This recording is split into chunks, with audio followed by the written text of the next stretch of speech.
வள்ளி வள்ளி என வந்தான் வடிவேலந்தான், புள்ளி வைத்து புள்ளி போட்டான் புது கோலம்தான்.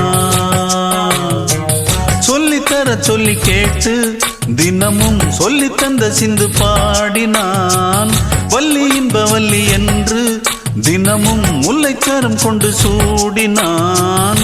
வள்ளி வள்ளி என வந்தான் வடிவேலந்தான், புள்ளி வைத்து புள்ளி போட்டான் புது கோலந்தான்.